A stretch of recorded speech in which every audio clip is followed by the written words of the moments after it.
We usually put some paper towels, mobile phones, and so on for it. This is all the rattan, horizontal, vertical, and circle strips we need to use for the bag body.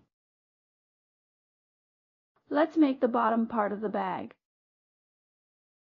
All the vertical strips of the bottom of the bag, and press a crease on the front. All the vertical bars are pressed with a crease. The horizontal bar is inserted through the hole. Then make up all the notes for it.